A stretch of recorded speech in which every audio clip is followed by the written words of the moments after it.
Algunas tragedias se desarrollan en la penumbra, pero la de Judy Garland transcurrió a la luz de los focos.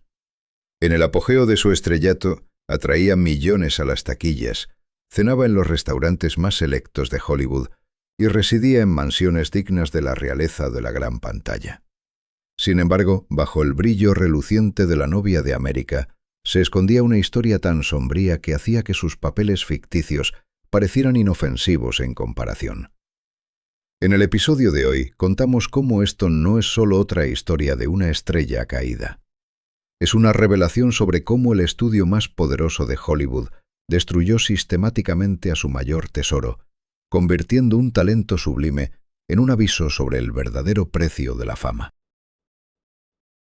En una calurosa tarde de agosto de 1944, Judy Garland se encontraba en el plató más lujoso de MGM, rodeada de decorados de época valorados en $4,3 millones de la época, equivalentes a 71 millones actuales, lista para rodar la canción del tranvía en Duerme conmigo en San Luis. Y con solo 22 años, cobraba unos impresionantes $150.000 por película, casi 2,5 millones en términos modernos, lo que la convertía en la estrella femenina más rentable de Metro-Goldwyn-Mayer. De hecho, el estudio había invertido unos $198 millones actuales en forjar su imagen, y el retorno había sido sencillamente astronómico. En su vasta mansión Bear, Garland llevaba una vida propia de la aristocracia de Hollywood. Su guardarropa, seleccionado con esmero por el departamento de vestuario de MGM, valía millones en equivalencia a 2025. Y cada noche cenaba con la élite de Hollywood en Romanoff's o Chasen's, los locales más exclusivos de la época. El público se tragaba hasta el último detalle de su aparente vida de ensueño, desde su colección de perfumes raros hasta su Cadillac diseñado a medida. Pero tras el deslumbrante telón de la novia de América acechaba una verdad mucho más oscura. La posesión más preciada de MGM era en realidad su prisionera de mayor valor. La inversión del estudio en su estrella implicaba controlar cada rincón de su existencia. Desde su dieta diaria de sopa de pollo y café solo, hasta las pastillas que la mantenían en pie durante jornadas agotadoras de 18 horas. Su contrato, aunque jugoso, era una cadena dorada que la ataba a un sistema cada vez más venenoso. Las cifras contaban su propia historia. 5 médicos en nómina de MGM para vigilar su peso. 3 cuidadores a tiempo completo para organizar su agenda y un tratamiento semanal de vitaminas que costaba una fortuna al estudio para sostener el ritmo brutal de sus estrellas. Cada película generaba millones, pero el precio humano se acumulaba con cada rodaje. Para el gran público, Judy Garland encarnaba el éxito de Hollywood. Pero los mismos dones que la habían elevado tan alto, esa voz cristalina y esa capacidad innata para transmitir emociones, la habían hecho demasiado valiosa como para tratarla como a una persona. Así la duda no era si, sino cuándo se rompería por fin esa fachada. En el gélido invierno de Minnesota de 1924, una niña menuda con una voz extraordinaria subió al escenario del modesto cine de su padre en Grand Rapids. Frances Ethel Gum, que más tarde sería Judy Garland, tenía solo 2 años. Pero algo mágico ocurrió cuando empezó a cantar Jingle Bells. El público inquieto se quedó en silencio, cautivado por esa pequeña que cantaba con el alma de una artista consumada. Aquella noche supuso el arranque de una carrera brillante y de una tragedia profunda. La familia Gum llevaba una vida inestable, tirando con lo que sacaban del teatro de su pueblo y de las actuaciones de vodevil. Las 3 hijas de Frank y Ethel Gum, Mary Jane, Dorothy Virginia y la pequeña Frances, formaron las hermanas Gum. Recorrían un circuito de vodevil agonizante en su viejo Studebaker, pasando de pensión en pensión, mientras Ethel cosía a mano con minucioso cuidado los trajes a juego para sus niñas, a menudo hasta altas horas de la madrugada, a la luz de una vela para ahorrar en electricidad. Pero bajo la fachada de lucha en el mundo del espectáculo familiar, bullían corrientes más oscuras. Los secretos de Frank Gumm, murmurados en los chismes del pueblo, les obligaron a dejar su teatro en Minnesota y la estabilidad relativa que ofrecía. Se mudaron a Lancaster, en California, donde compraron otro cine pequeño con dinero prestado. Fue allí donde el talento excepcional de la joven Frances empezó a atraer multitudes que venían expresamente a verla actuar como Baby Gumm entre las proyecciones de películas. Se subía a una caja de madera improvisada y su voz inundaba el local con una profundidad emocional que desmentía su corta edad. Ethel Gumm, resuelta a convertir a su hija menor en una estrella, albergaba una ambición que rayaba en la obsesión. Clases de canto, de baile y ensayos interminables devoraron la infancia de la pequeña Frances. Pero fue la inversión más destructiva de Ethel en el futuro de su hija la que proyectaría la sombra más larga. Las pastillas estimulantes que empezó a darle a Frances con 10 años, conseguidas de un farmacéutico local complaciente que nunca preguntó por qué una niña necesitaba tales medicamentos. Esas pastillas, recetadas para que la joven artista mantuviera la energía en medio de horarios extenuantes, sembraron las semillas de una adicción que la perseguiría toda la vida. Su vida nómada no le dejó a Frances un verdadero hogar más allá del escenario. Las mañanas tempranas las pasaba en estudios de baile con corrientes de aire, las tardes en ensayos interminables y las noches actuando hasta que su pequeño cuerpo temblaba de puro agotamiento. Sin embargo, pronto aprendió que las lágrimas o las quejas solo recibirían el recordatorio cortante de su madre. El espectáculo debía continuar. El escenario se convirtió en su refugio y en su cárcel al mismo tiempo, un patrón que marcaría toda su existencia. Para 1935, cuando la pequeña Frances de 13 años, ahora rebautizada como Judy Garland, llamó la atención de MGM, ya había vivido varias vidas en el mundo del espectáculo. El contrato con el estudio parecía una salvación, una oportunidad para huir de la dura existencia de la farándula. De hecho, la oferta de Louis B. Mayer parecía la respuesta a las plegarias de la familia Gumm. Pero nadie podía haber previsto el costo personal tan devastador que pagaría esta adolescente por su transformación de artista de variedades a estrella de cine. En 1935, la Judy Garland de 13 años filmó con Metro-Goldwyn-Mayer, un momento que alteraría para siempre el rumbo de su vida. Louis B. Mayer, el todopoderoso jefe de MGM, vio el potencial en la joven artista, aunque cruelmente la apodó mi pequeña jorobada. Y esa pequeña cerda gorda con coletas a puerta cerrada. La maquinaria implacable del sistema de estudios estaba a punto de convertir a esta talentosa adolescente en una versión fabricada de la novia de América, aunque el precio resultaría devastador. Desde el principio, el control de MGM fue absoluto. El estudio la puso en un régimen estricto de pastillas para adelgazar y anfetaminas, una práctica que la perseguiría el resto de su vida. Su rutina diaria se convirtió en una noria de píldoras PEP para soportar las agotadoras jornadas de rodaje, seguidas de somníferos para combatir el insomnio que provocaban. Los médicos del estudio suministraban sin reparos estos fármacos a su joven estrella, estableciendo un patrón de dependencia que empezó cuando ella apenas era una adolescente. La obsesión de Mayer con la apariencia de Garland se volvió particularmente cruel. El estudio la sometió a una serie de dietas restrictivas, vigilando cada bocado que tomaba. Cuando la pillaban comiendo una comida completa, los reproches eran rápidos y duros. Garland recordaría después cómo el estudio le servía solo un cuenco de sopa y un plato de lechuga, mientras otros actores disfrutaban de platos enteros. Una experiencia que sembró inseguridades profundas sobre su imagen corporal. A pesar de estos tormentos, o quizás canalizándolos, las actuaciones de Garland alcanzaron nuevas cotas de resonancia emocional. Su interpretación de Dorothy en El Mago de Oz conquistó el corazón de América, mientras que su versión de Over the Rainbow se convirtió en un himno de esperanza para millones. Sin embargo, incluso mientras su estrella ascendía, el control del estudio se apretaba más.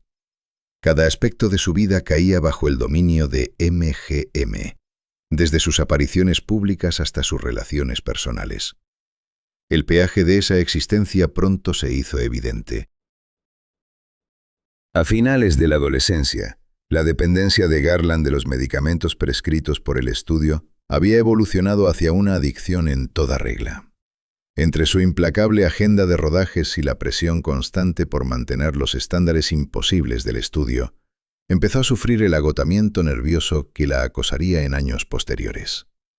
El mismo sistema que le había prometido hacer realidad sus sueños la estaba destruyendo poco a poco, pero sin remedio.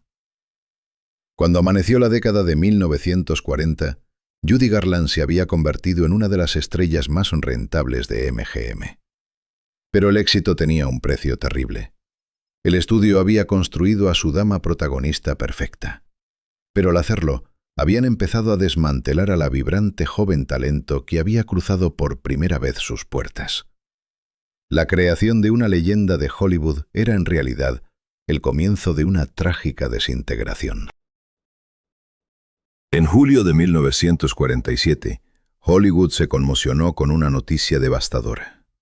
Judy Garland, una de las estrellas más brillantes de MGM, había intentado suicidarse cortándose con cristales rotos. Este grito de auxilio reveló las profundidades de la desesperación tras la fachada reluciente del estudio.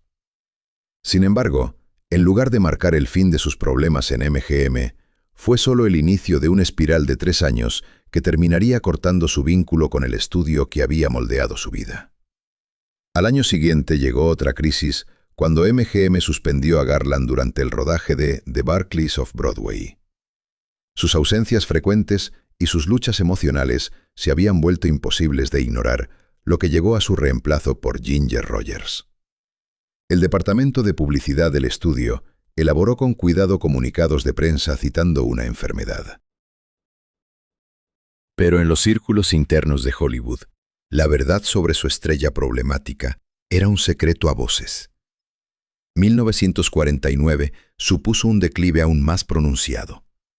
Durante la producción de Annie Get Your Gun, el comportamiento de Garland se volvió cada vez más errático.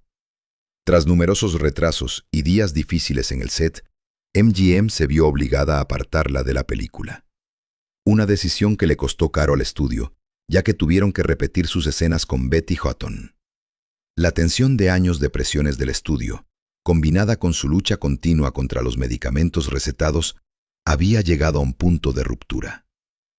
El último capítulo de la carrera de Garland en la MGM llegó en 1950, cuando la ficharon para Summer Stock.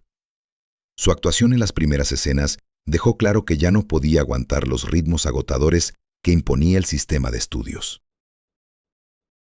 Tras relevarla en la producción, la MGM puso fin a su contrato en septiembre de 1950, cerrando una relación que había empezado cuando ella solo tenía 13 años. La ruptura fue complicada, ya que supuso una pérdida profesional devastadora y al mismo tiempo, quizás un descanso necesario de un sistema que había contribuido a su declive. Aunque su colega Mickey Rooney discutiría más tarde que no se podía echar toda la culpa al estudio por sus problemas con el abuso de sustancias, nadie negaba que las prácticas de la MGM, desde el control estricto de su imagen hasta el uso de medicamentos para sostener horarios imposibles, habían pasado una factura terrible a su antigua estrella más brillante. Para Garland, el fin de su contrato con la MGM fue mucho más que un cambio en su carrera. Significó el derrumbe del único mundo profesional que había conocido. El estudio que había convertido a una adolescente talentosa en una sensación global también había jugado un papel clave en su ruina. Cuando las puertas de la MGM se cerraron tras ella por última vez, Judy Garland se enfrentaba a un futuro incierto, cargando con las cicatrices y los talentos estelares que sus años en el estudio habían forjado. Tras separarse de la MGM en 1950, Judy Garland demostró su resiliencia con un segundo acto impresionante. En 1951, protagonizó un regreso triunfal en el Palace Theatre de Nueva York, donde el público descubrió que la antigua estrella de cine se había transformado en una intérprete en vivo electrizante. Su vulnerabilidad cruda sobre el escenario, unida a esa voz inconfundible, generaba una conexión casi mística con los espectadores. El punto culminante de esta evolución llegó el 23 de abril de 1961 en el Carnegie Hall. Aquella noche, Garland ofreció lo que se conocería como la mayor velada en la historia del espectáculo. El álbum resultante, Judy at Carnegie Hall, capturó la magia de esa actuación extraordinaria, pasando 73 semanas en las listas de Billboard y 13 semanas en el número 1. Los 5 premios Grammy que ganó confirmaron lo que sus fans devotos ya sabían. Garland era mucho más que una estrella de cine. Era un artista de un talento raro y trascendente. Sin embargo, bajo estos triunfos, las sombras de su pasado seguían presentes. Los problemas financieros se acumulaban tan rápido como los reconocimientos. Su aventura en televisión, The Judy Garland Show, duró 26 episodios entre 1963 y 1964, mostrando tanto su increíble talento como su creciente fragilidad. Cada uno de sus 5 matrimonios terminó en divorcio, y sus intentos por liberarse de la dependencia a fármacos recetados se vieron frustrados una y otra vez por las mismas presiones que habían iniciado el ciclo en su juventud. Por los años 60 tardíos, las actuaciones de Garland se volvieron cada vez más impredecibles. Aunque algunas noches aún destacaban sus talentos extraordinarios, en otras luchaba por terminar los shows. En junio de 1969, mientras se alojaba en una casa alquilada en Chelsea, Londres, con su 5º marido, Mickey Deans, la larga batalla de Garland contra los medicamentos recetados llegó a un final trágico. El 22 de junio, con solo 47 años, la encontraron muerta por una sobredosis accidental de barbitúricos. El mundo lloró no solo la pérdida de una gran entertainer, sino la culminación de una tragedia de décadas que habían visto desarrollarse. Alrededor de 20.000 personas rindieron homenaje en la funeraria Frank E. Campbell en Manhattan. James Mason, que había coincidido con ella en Star is Born, pronunció un emotivo elogio que capturó tanto su genio artístico como sus luchas humanas. Su muerte marcó el fin de una era, obligando a Hollywood a enfrentar el oscuro legado de su sistema de estudios y su trato a las jóvenes intérpretes. El legado de Judy Garland perdura no solo a través de sus actuaciones inmortales, desde el eterno Over the Rainbow hasta su noche trascendente en el Carnegie Hall, sino también como un recordatorio crudo del verdadero coste de la fama.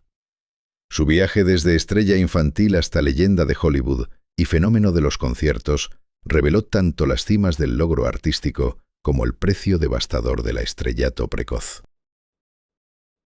Al final, nos dejó con actuaciones que siguen emocionando al público décadas después de su partida, y una historia que nos obliga a cuestionar la esencia misma de la fama y su peaje en quienes la alcanzan. Imagina que creciste en la edad de oro de Hollywood y te convertiste en el sueño de muchos. Una joven estrella de la época, una estrella de cine. Sin embargo, detrás de las cámaras y los fans adoradores, supuestamente enfrentabas una pesadilla diaria orquestada por una de las figuras más poderosas de la industria. Esto fue, al parecer, la realidad para la niña de 13 años, Frances Gumm, que pisó el vasto lote de la MGM en 1935, con rizos castaños y una voz capaz de hacer que el trueno se detuviera. Mientras América la abrazaba como Judy Garland, el jefe del estudio Louis B. Mayer supuestamente no veía a una niña a proteger, sino a una mercancía que moldear y controlar. De hecho, la chica cuya voz definiría a toda una generación supuestamente sufrió una educación clandestina en las aulas más sombrías de Hollywood, donde las lecciones giraban en torno a la vergüenza corporal, la dependencia química y la dura lección de que su talento extraordinario no la hacía más valiosa como persona, sino más útil como un producto. En el episodio de hoy de Old Money Allure, contamos cómo, mientras el mundo se maravillaba ante la adolescente que cantaba sobre la esperanza más allá del arco iris, esa misma joven aparentemente estaba descubriendo que los contratos de los estudios incluían cláusulas invisibles que reclamaban no solo la propiedad de sus actuaciones, sino de su propia humanidad. Frances Ethel Gumm, conocida en el mundo como Judy Garland, supuestamente entró en la reluciente fortaleza de Metro-Goldwyn-Mayer en septiembre de 1935, una prodigio de 13 años con rizos castaños y una voz capaz de abrir los cielos. Según los relatos históricos, la hija de Bibilians Frank y Ethel Gumm, Llegó al vasto lote de estudios en Culver City gracias a su talento puro y crudo. Louis B. Mayer supuestamente envió al compositor Barton Lane a ver su actuación de vodevil en el Orpheum Theatre. Su audición para MGM fue, al parecer, breve pero impresionante. Mientras la joven intérprete cantaba Sing When the Strings of My Heart y una canción yiddish llamada Eli Eli, lo suficiente para convencer a los ejecutivos del estudio de que esa niña con la voz desmesurada merecía un contrato inmediato. El imperio MGM, supuestamente regido con mano firme por Louis B. Mayer, representaba el pináculo de la edad de oro de Hollywood, una fábrica de sueños que convertía a personas comunes en estrellas.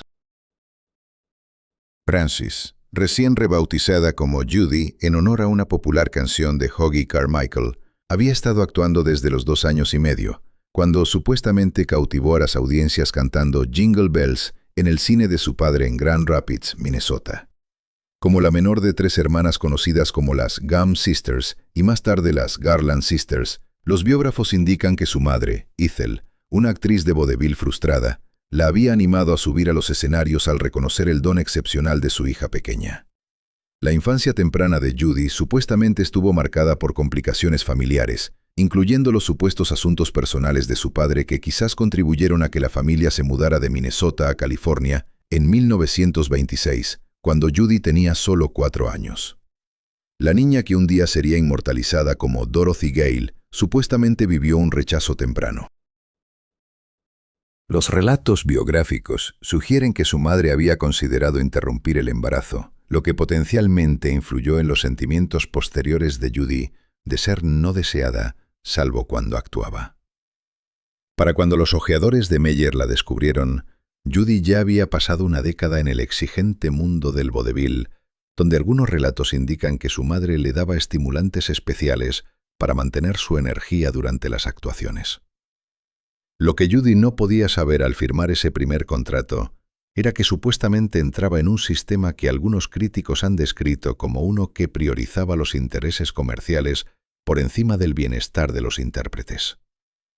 Louis B. Mayer, con su aire paternalista, supuestamente se convertiría en una figura compleja en la vida de la joven artista, ejerciendo una influencia significativa sobre su trayectoria profesional y su desarrollo personal. Mientras Judy comenzaba su andadura en MGM, traía consigo un talento extraordinario, vulnerabilidad y una necesidad de aprobación. Cualidades que algunos historiadores creen que la hicieron especialmente susceptible a las presiones de la fama temprana. Las condiciones estaban ahora establecidas para lo que supuestamente se convertiría en un viaje profesional desafiante que duraría casi 2 décadas, un periodo en el que la joven intérprete cuya voz se transformaría en la banda sonora de los sueños americanos supuestamente enfrentaría numerosas dificultades personales y profesionales tras bambalinas, pese al éxito público. Desde el momento en que Judy Garland firmó su contrato con MGM, Louis B. Mayer supuestamente juzgó su apariencia física inadecuada para los estándares glamorosos de la era dorada de Hollywood. Según los biógrafos, el jefe del estudio la apodó «Mi pequeña jorobada», por su menuda estatura de 4 pies 11 pulgadas y su ligera curvatura en la columna, una etiqueta que algunos creen que afectó a su imagen de sí misma en desarrollo. La aparente preocupación de Mayer por transformar la apariencia del adolescente supuestamente empezó de inmediato, ya que los ejecutivos del estudio la consideraron demasiado común y rellenita para el ojo implacable de la cámara, a pesar de su complexión saludable de adolescente. Los relatos históricos indican que el estudio impuso un régimen dietético estricto bajo la supervisión de Mayer, supuestamente permitiendo solo una nutrición mínima y fomentando métodos para controlar el apetito, con el personal del estudio monitoreando su ingesta. Cuando Judy supuestamente intentaba pedir una comida normal en el comedor del estudio, los biógrafos afirman que se la quitaban y la reemplazaban con sus porciones aprobadas, lo que potencialmente creaba momentos incómodos delante de sus compañeros. Este plan de alimentación restrictiva resultó insuficiente según los estándares del estudio. Así que, supuestamente, Le presentaron a Judy suplementos energéticos especiales que reducían el apetito mientras mantenían la resistencia durante jornadas de trabajo agotadoras de 14 horas, para contrarrestar el insomnio que estos estimulantes al parecer provocaban. Los médicos del estudio presuntamente le recetaron somníferos calmantes, lo que podría haber generado un ciclo preocupante de dependencia química en la joven intérprete. El personal del estudio preparaba cada mañana a la adolescente exhausta, encargándose de su aseo y llevándola al rodaje a las 6 en punto, en unos arreglos que algunos críticos consideran que eludían las protecciones laborales habituales para menores. Mientras rodaba su icónico papel en El Mago de Oz con solo 16 años, Judy ya experimentaba supuestamente efectos negativos de estos métodos de bienestar avalados por el estudio, que podrían haber establecido patrones que la acompañarían toda la vida adulta.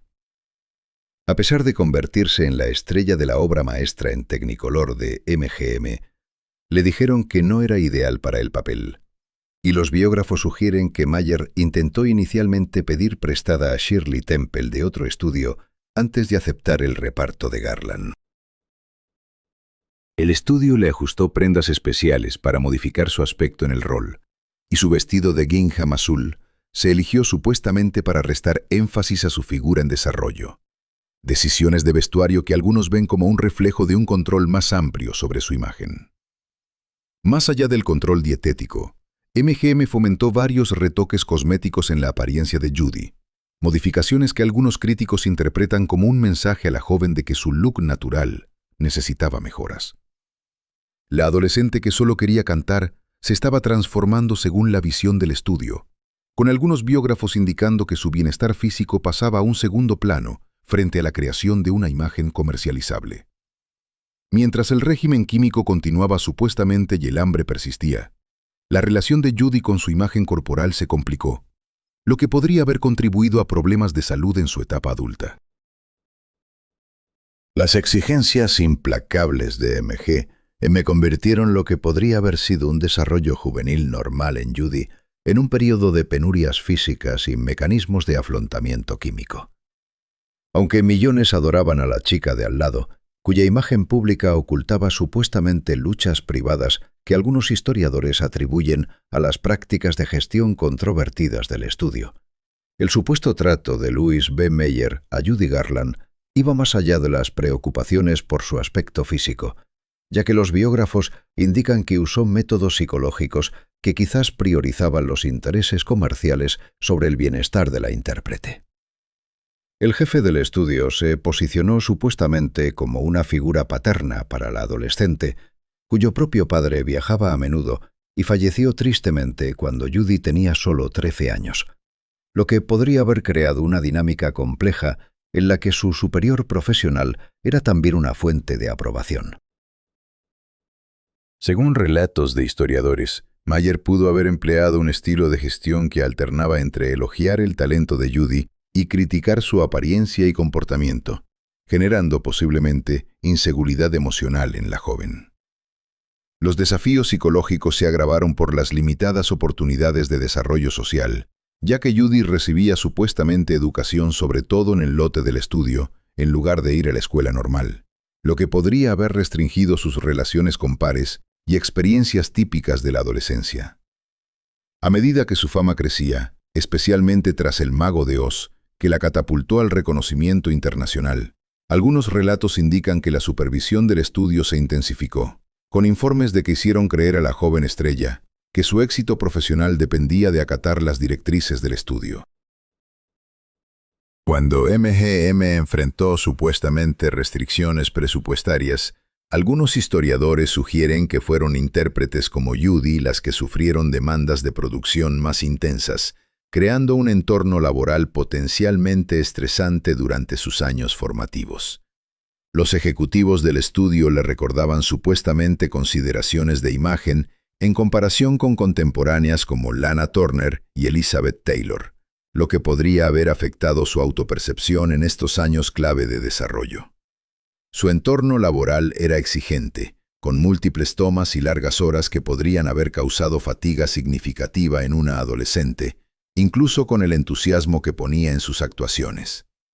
Los representantes del estudio vigilaban supuestamente sus apariciones públicas y relaciones, una práctica que algunos críticos ven como una forma de asegurar que su imagen pública se alineara con los intereses comerciales de MGM.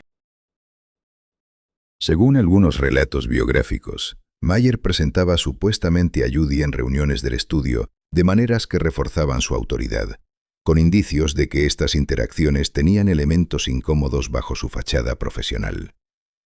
Los años que Judy pasó en ese entorno coincidieron, según se dice, con el desarrollo de problemas emocionales como dificultades para dormir, inseguridades y sentimientos de insuficiencia, dificultades que algunos creen que siguieron presentes a pesar de su éxito profesional. Hacia el final de su adolescencia, el bienestar emocional de Judy había empeorado, según relatos, con indicios de ansiedad y bajones de ánimo.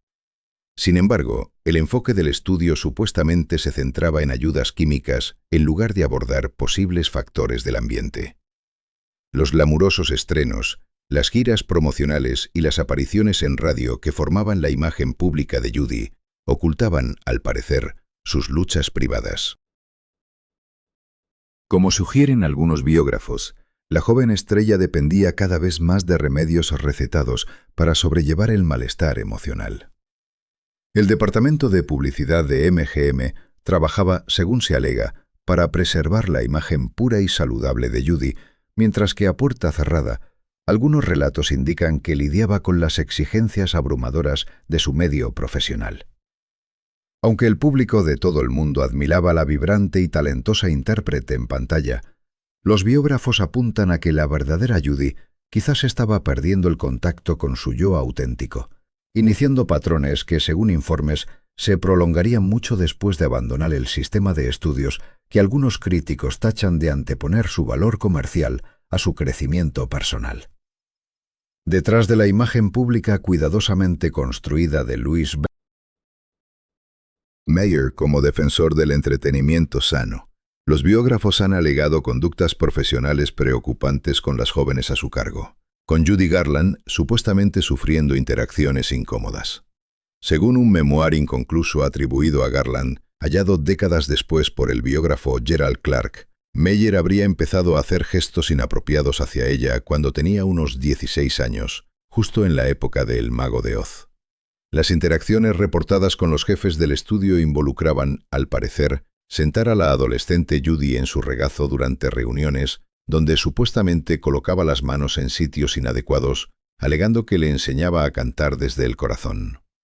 Estas reuniones ocurrían, según se dice, en la oficina de Mayer, un lugar donde la joven artista quizás se sentía obligada a tolerar esas interacciones reportadas para conservar su posición en MGM.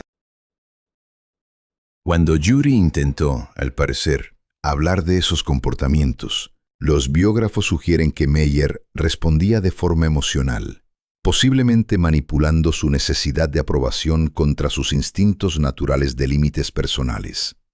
Las interacciones incómodas reportadas se extendían más allá de Mayer, ya que Judy supuestamente fue abordada de maneras inapropiadas por varios ejecutivos de MGM entre los 16 y los 20 años. Según relatos biográficos, en un incidente alegado que aparece en los materiales de su memoir atribuido, un ejecutivo sin nombre habría hecho avances no deseados hacia Judy y al rechazarlos ella, habría respondido con amenazas profesionales.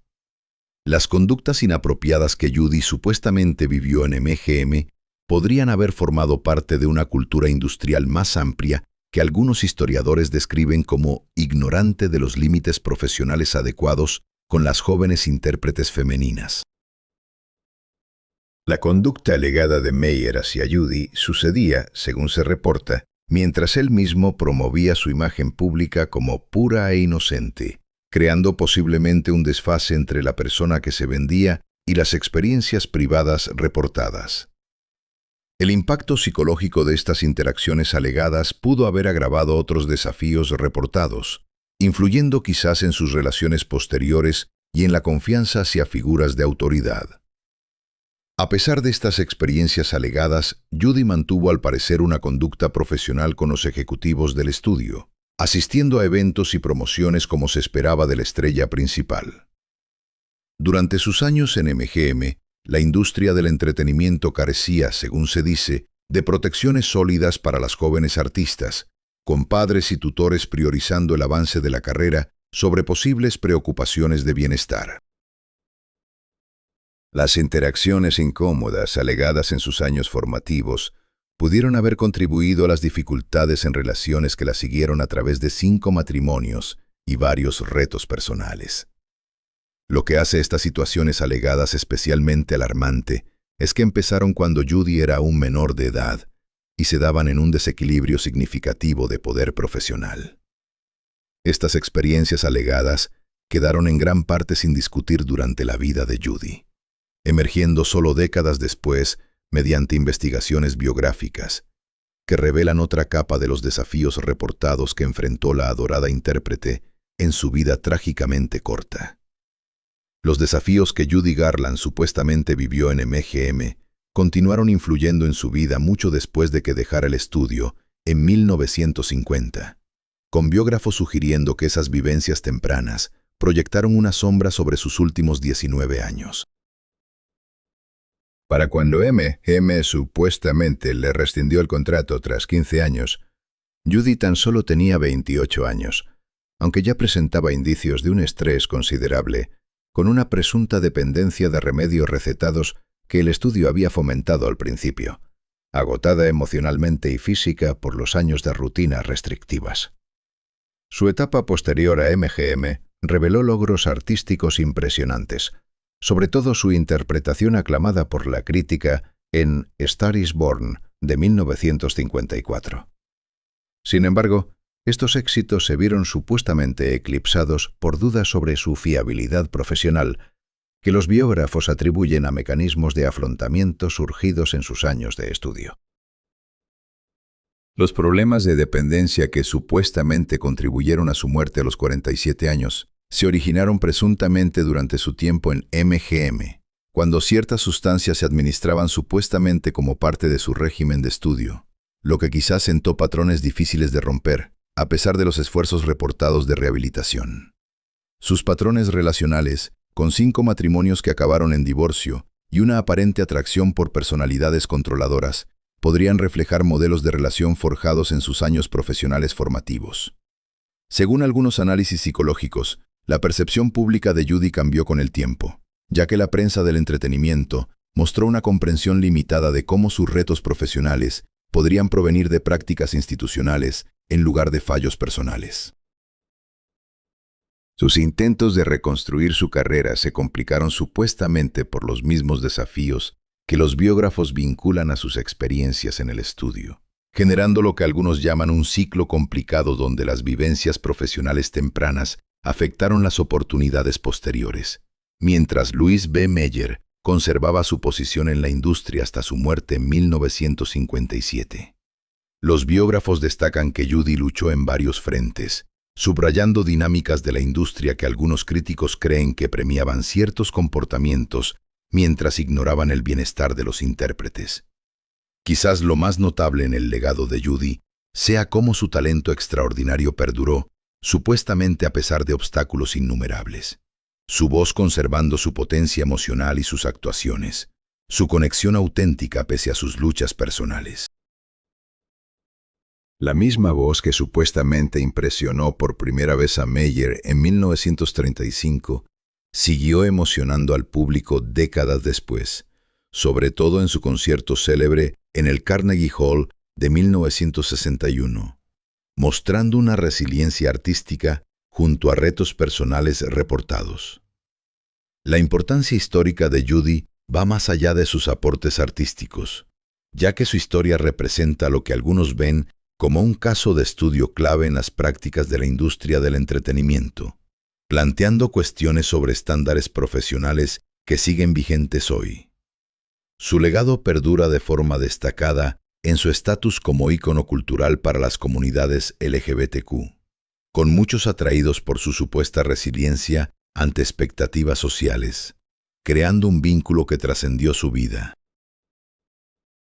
La expresión "Friend of Dorothy", usada como lenguaje codificado en tiempos menos inclusivos, ligaba el famoso papel de Judy a comunidades que veían en sus supuestas luchas paralelismos con sus propias experiencias de marginación. La hija de Judy, Liza Minnelli, continuó el legado artístico de su madre mientras lidiaba supuestamente con sus propios retos personales, lo que lleva a algunos observadores a pensar en cómo las experiencias tempranas pueden influir en generaciones posteriores décadas después de que tanto Judy como Louis B. Mayer hubieran fallecido. Quedan preguntas importantes sobre las prácticas de la industria hacia jóvenes intérpretes, impulsando un examen continuo de cómo el mundo del entretenimiento equilibra intereses comerciales con el apoyo adecuado a los talentos vulnerables, cuyos dones cautivan a audiencias globales. Cuando piensas en el nombre de Judy Garland, te vienen a la mente de inmediato zapatitos de rubí brillantes y baladas sobre arcoíris.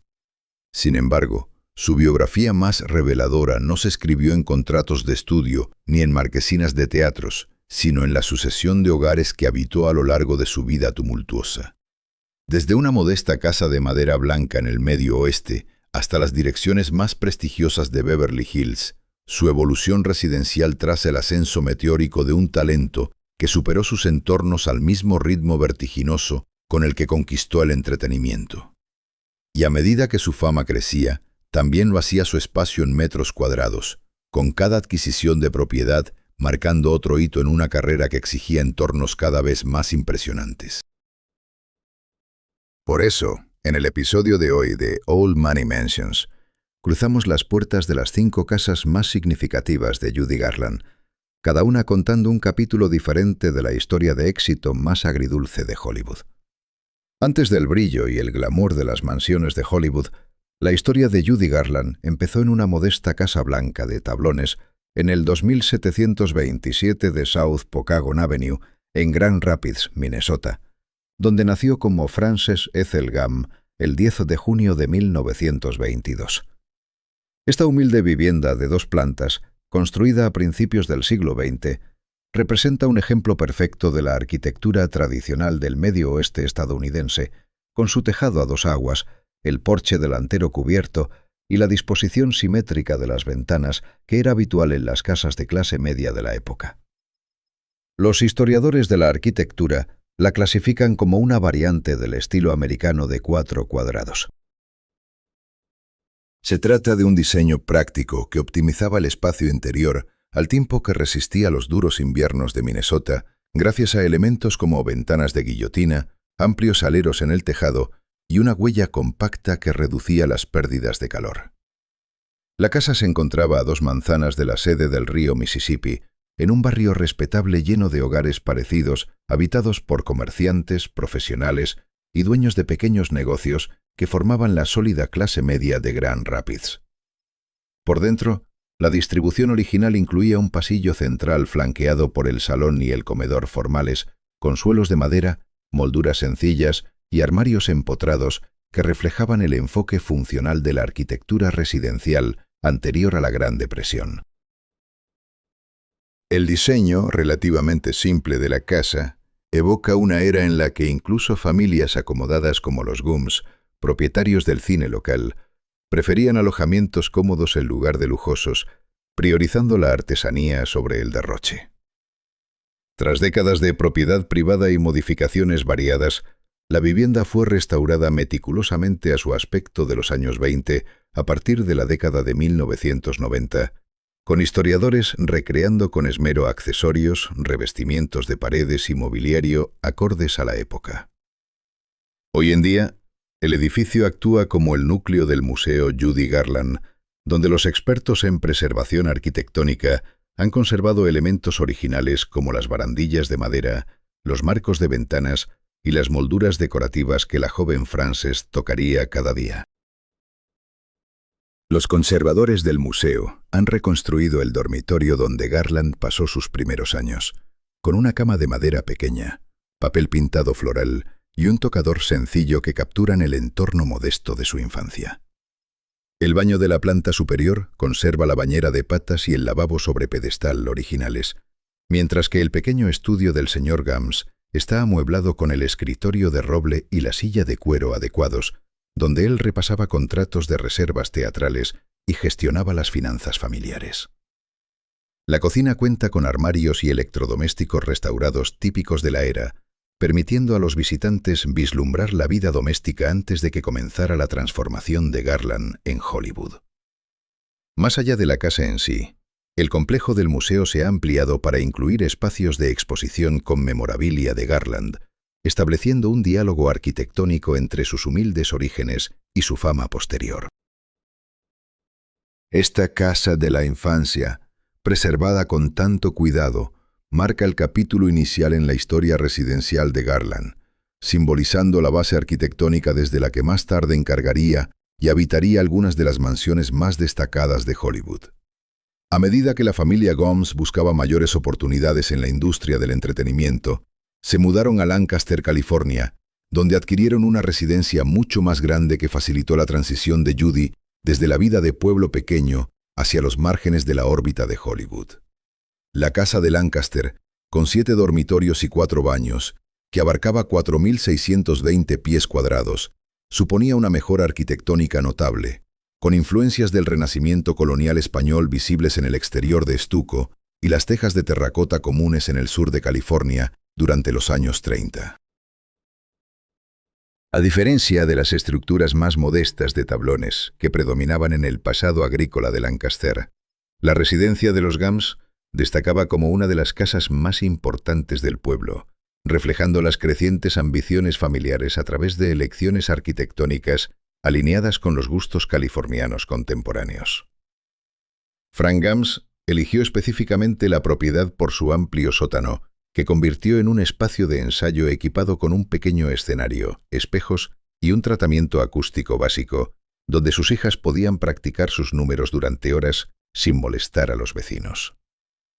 El plano ampliado del interior ofrecía espacio de sobra para las hermanas Gomes actrices, con un salón formal que contaba con una chimenea prominente, flanqueada por estanterías empotradas, donde la joven Judy supuestamente ensayaba su canto lejos del ajetreo doméstico.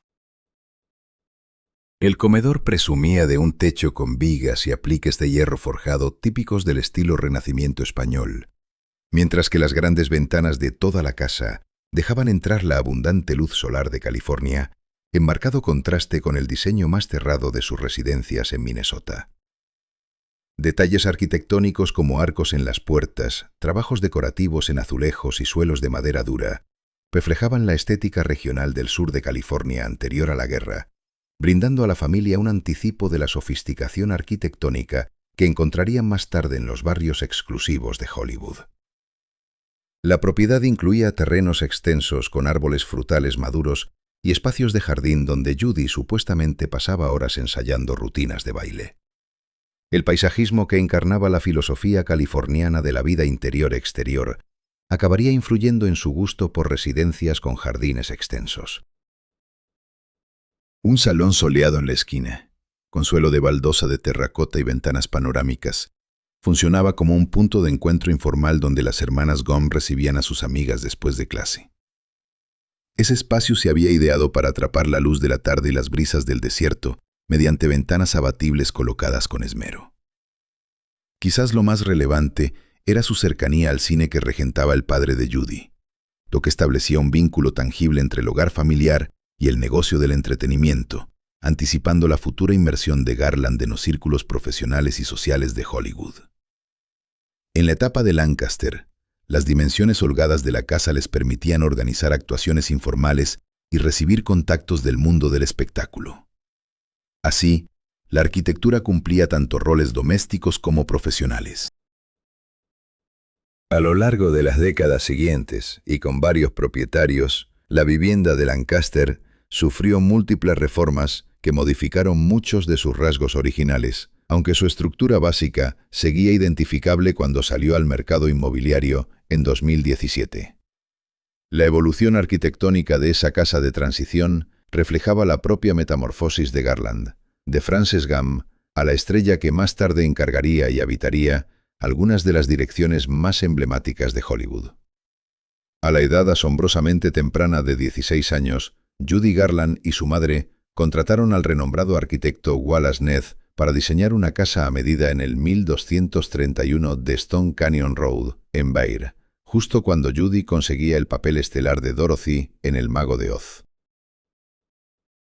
Wallace Neff, considerado uno de los arquitectos residenciales más destacados de California, levantó una vivienda de 2 plantas en estilo tradicional de la costa este, que incorporaba intencionadamente influencias coloniales españolas y mediterráneas, predominantes en la arquitectura de Los Ángeles de la época.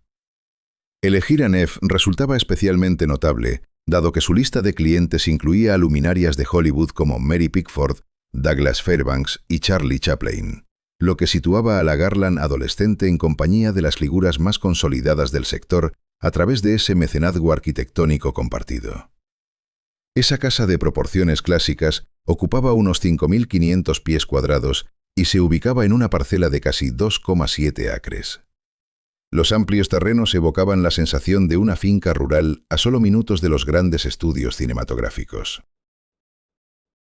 En su exterior, presentaba una fachada simétrica con ventanas provistas de postigos, claraboyas que perforaban el tejado a 2 aguas y un camino de entrada formal que conducía a una puerta principal flanqueada por columnas clásicas, elementos que sugerían la riqueza arraigada de la costa este en lugar del glamour hollywoodense parvenu. Neff optó específicamente por materiales que transmitieran permanencia arquitectónica. Maderas antiguas de crecimiento lento para las estructuras, ladrillos cocidos a mano para chimeneas y muros de jardín, y canalones y bajantes de cobre que irían adquiriendo una pátina distinguida con el paso de los años. En el interior, Neff configuró espacios formales pero acogedores, con suelos de madera oscura cubiertos de esteras de esparto, molduras en el techo, revestimientos de madera y varias chimeneas que creaban un ambiente de elegancia tradicional, en sintonía con el anhelo de Garland por un hogar que proyectara estabilidad y duración. Entre los elementos interiores más singulares destacaba un comedor formal con zócalo de madera meticulosamente trabajado y 3 puertas francesas que daban al jardín, facilitando un flujo ininterrumpido entre la elegancia interior y la grandiosidad exterior, rasgo que se convertiría en sello de la vida lujosa en California. El núcleo de la casa giraba en torno a una imponente escalera de hierro que impresionaba nada más entrar, mientras que las zonas privadas contaban con 5 dormitorios, incluida una suite principal con 2 vestidores y una chimenea de mármol negro que epitomizaba el lujo de la vieja Hollywood. Más allá de la residencia principal, se erguía un estudio para escritores dotado de chimenea de leña, que ofrecía un refugio creativo en unos terrenos con colinas ondulantes de césped, un gran patio empedrado ideal para recepciones y una piscina de forma de riñón con un trampolín elegante. El paisajista Thomas Church, que luego alcanzaría fama por sus diseños de jardines californianos influyentes, delineó una sucesión de espacios exteriores delimitados por sicómoros maduros, arbustos floridos y terrazas estratégicas que aprovechaban al máximo la pendiente del terreno. El diseño de Neff suponía un alejamiento radical de la naturaleza glamurosa pero efímera de muchas residencias hollywoodenses. Su peso arquitectónico reflejaba el deseo de Garland de posicionarse como algo más que una celebridad fugaz, a pesar de su juventud. Como testimonio de su valor arquitectónico perdurable y su relevancia histórica, la finca se vendió por 11,1 millones en julio de 2024, tras haber estado en manos de la heredera del Los Angeles Times, Stephanie Booth Murray, desde 2011. En la mitad de la década de 1940, Garland se instaló en una nueva casa familiar en el 8850 de Evan View Drive, en las colinas de Hollywood, junto a su esposo, el director de cine y teatro Vincenzo Manelli y su hija Lisa Manelli, que nació mientras vivían en esa dirección en 1946. La vivienda la diseñó John Elgin Wolfe, el famoso arquitecto de las estrellas, cuyo estilo distintivo de Hollywood Regency fusionaba elementos clásicos con un toque teatral, mediante un vocabulario sofisticado de columnas grecorromanas, tejados a la mansarda y puertas sobredimensionadas que generaban proporciones dramáticas, dignas de las personalidades de la gran pantalla que encargaban sus obras. Ubicada en una prestigiosa cresta con vistas al Sunset Strip, la propiedad ocupaba uno de los enclaves más codiciados de las colinas, donde la mezcla de privacidad, panorámicas espectaculares y cercanía a los estudios convertía estas direcciones en los refugios preferidos de directores, productores y estrellas consagradas que buscaban un respiro del escrutinio público. Construida en 1941, la mansión de 3 plantas y 5.000 pies cuadrados ejemplificaba el enfoque característico de Wolf, con una simetría formal salpicada de detalles inesperados, como una fachada que equilibraba la contención clásica con atisbos de interiores glamorosos a través de ventanas colocadas con astucia. Las 5 habitaciones y los 7,5 baños de la propiedad ofrecían alojamientos amplios, mientras que las vistas panorámicas desde varios decks y patios ponían de relieve el centelleante paisaje de Los Ángeles abajo, consolidando el estatus de la casa como un retiro en la cima para la realeza de Hollywood. Lo que hace única esta residencia desde el punto de vista arquitectónico son sus elementos ocultos, como un dormitorio secreto escondido tras estanterías que aún se conoce como la suite de Judy Garland. Esos espacios escondidos reflejaban el entendimiento de Wolf sobre el deseo de privacidad de las celebridades en sus hogares de exhibición. Wolf incorporó técnicas avanzadas de insonorización en toda la residencia, recurriendo a construcciones de doble pared, materiales aislantes especializados y una colocación estratégica de las habitaciones para crear zonas donde Garland pudiera practicar su voz o Minnelli reproducir discos de demostración de posibles bandas sonoras de películas sin molestar al resto de la casa. Detalles inspirados en el Art Deco decoran los interiores, con un vestíbulo frontal que da paso a una gran sala espaciosa con suelos de arce, ventanas del suelo al techo que capturan la abundante luz californiana y la carpintería original intacta que habla de la integridad arquitectónica de la vivienda. El diseño de Wolf incluía numerosos elementos integrados y florituras arquitectónicas, como molduras ornamentadas, barandillas detalladas y habitaciones proporcionadas con cuidado que equilibraban la grandeza con la habitabilidad. El efecto global lograba esa atmósfera elegante pero acogedora que definía sus obras más exitosas. La casa contaba con una sala de proyección dedicada, con asientos escalonados donde Minnelli y Garland visionaban rases y organizaban estrenos íntimos de películas. El espacio estaba concebido con acústica de vanguardia, distancias de proyección adecuadas y asientos cómodos que rivalizaban con los cines comerciales de la época. Tras la marcha de Garland, la propiedad pasó al actor y comediante de televisión Wally Cox antes de ser adquirida por Sammy Davis Jr. en 1955, quien transformó el área exterior sin alterar la visión arquitectónica de Wolf. Davis conservó el carácter arquitectónico de la casa mientras añadía elementos complementarios como una piscina, una casa de piscina de 1.100 pies cuadrados con 2 baños y un paisajismo tropical con bambúes y árboles de hojas de plátano que creaban un fondo exuberante para las reuniones de Hollywood. La importancia arquitectónica de esta residencia diseñada por Wolf ha sido reconocida por los propietarios posteriores que han mantenido sus características distintivas de Hollywood Regency pese a las modernizaciones, preservando un ejemplo clásico del estilo que definió el lujo para la élite de Hollywood en su edad de oro. De 1952 a 1960, Judy Garland estableció su residencia familiar más perdurable en el 144 de South Mapleton Drive, en Holmby Hills, un barrio que ya se había consolidado como el enclave más exclusivo de Los Ángeles gracias a sus grandes fincas, su paisajismo maduro y su ubicación estratégica entre Beverly Hills y Bel Air. La residencia de Holmby Hills representaba la cima del portafolio inmobiliario de Garland, situada en lo que se conocía como el millón de millonarios, junto a vecinos que incluían ejecutivos de estudios, magnates del petróleo y compañeros intérpretes que habían acumulado la riqueza y el estatus suficientes para reclamar direcciones en el distrito más prestigioso de Los Ángeles. Aunque los detalles arquitectónicos específicos siguen siendo limitados debido a la demolición final de la casa, las fotografías de la época sugieren una estructura colonial revival extensa, con alas simétricas, ventanas en el tejado y pórticos clásicos que evocaban la riqueza establecida de la costa este, más que la extravagancia de Hollywood. La residencia probablemente contaba con proporciones generosas, una secuencia de entrada formal y espacios destinados a las recepciones, típicos de las casas y fincas de la alta sociedad de la época, en las que se valoraba más la contención arquitectónica que el alarde ostentoso. Teniendo en cuenta el periodo de construcción de la casa y el contexto del barrio, los interiores incluirían salones y comedores formales con molduras detalladas, estudios revestidos de madera y alas de servicio que albergaban al personal doméstico, manteniéndolo discretamente apartado de las zonas familiares y de invitados. Los historiadores de la arquitectura señalan que las residencias de Hornby Hills de esa era solían incorporar armarios empotrados extensos, techos con casetones y varias chimeneas con adornos elaborados, lo que generaba una atmósfera de lujo perdurable que las diferenciaba de las viviendas más efímeras de Hollywood.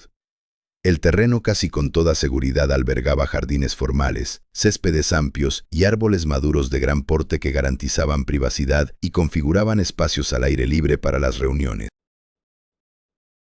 La arquitectura paisajística era tan crucial como la propia residencia a la hora de afirmar el estatus de la propiedad.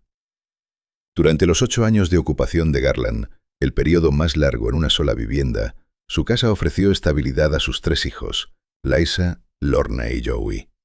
Su considerable tamaño permitía tanto la vida familiar como las reuniones de la industria del entretenimiento, esenciales para preservar sus contactos profesionales. La eventual demolición de la propiedad en las décadas posteriores a la propiedad de Garland ilustra la evolución del mercado inmobiliario en Hornby Hills, donde incluso las casas de valor arquitectónico se derribaban a menudo para dar paso a mansiones aún más grandes, a medida que los valores del suelo en el barrio no dejaban de subir. El posterior desarrollo del solar y su ocupación por Vera Arana borraron la estructura física, pero no la conexión legendaria de la propiedad con la realeza de Hollywood. La dirección sigue figurando entre las más prestigiosas de Los Ángeles y continúa atrayendo valores premium, independientemente de qué edificio la ocupe. Las casas de Judy Garland narran una historia más reveladora que cualquier biografía. Desde sus humildes orígenes en una casa de tablones en Minnesota, hasta sus grandes fincas de Hollywood, diseñadas por leyendas arquitectónicas como Wallace Neff y John Elgin Wolfe. Estas residencias trazan su extraordinario recorrido desde Frances Gam hasta icono internacional. Cada dirección marca un capítulo en su vida compleja. La progresión arquitectónica refleja su ascenso a la fama, mientras que elementos ocultos como habitaciones insonorizadas y bares escondidos desvelan las luchas privadas tras su imagen pública. A pesar de poseer algunas de las direcciones más cotizadas de Hollywood, Garland nunca halló la estabilidad que anhelaba.